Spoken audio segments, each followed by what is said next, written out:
वैसे तो लोकसभा चुनाव में बीजेपी को 29 सीटों का नुकसान हुआ और कई मौजूदा सांसदों को हार का सामना भी करना पड़ा, लेकिन मुजफ्फरनगर में हुई हार पर दो दिग्गजों के बीच महाभारत चल रही है। बालियान ने बीजेपी की हार के लिए संगी सोम को कसूरवार ठहराया, तो संगी सोम ने भी पलटवार करने में देरी नहीं की। हार से हाहाकार, दो दिग्गजों में टकराव, बालियान का वार,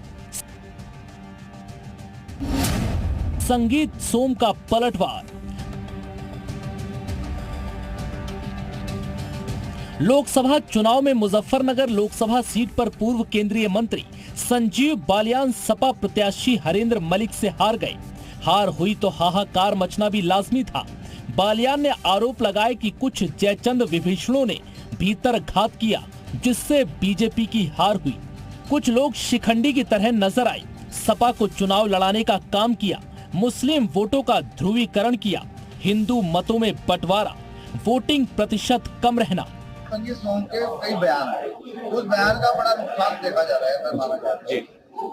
मुख्यमंत्री की रैली हुई है, रैली होने के बाद तुरंत बाद उनका बयान आता है, लेकिन ऊपरी तल पर मतलब माना जाए प्रदेश अध्यक्ष या कोई कार्रवाई नहीं की गई, जबकि बयान अलग अलग बयान आए।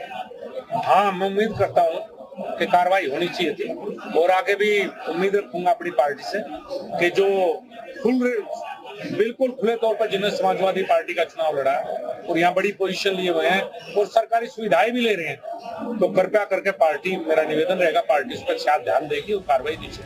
संजीव बालियान के लगाए आरोपों का संगीत सोम ने भी जवाब दिया। उन्होंने आरोपों का खंडन करते हुए खुद को समर्पित बीजेपी कार्यकर्ता बताया और कहा कि वो इतने ताकतवर नेता नहीं हैं कि घर बैठे किसी को हरवा दें।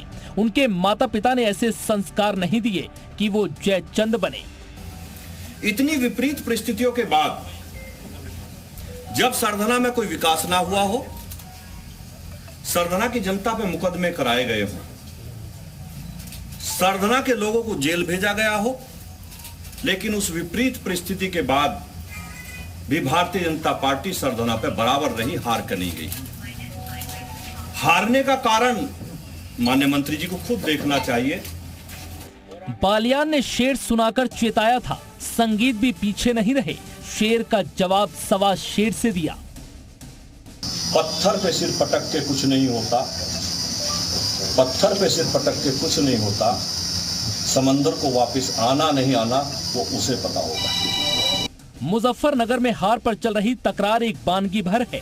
रिपोर्ट्स के मुताबिक बीजेपी में हार को लेकर कई प्रत्याशियों ने अपनी रिपोर्ट पार्टी हाईकमान को भेजी है और उन्होंने अपनी रिपोर्ट में आस्तीन के सांप और गद्दार जैसे शब्दों का इस्तेमाल किया है।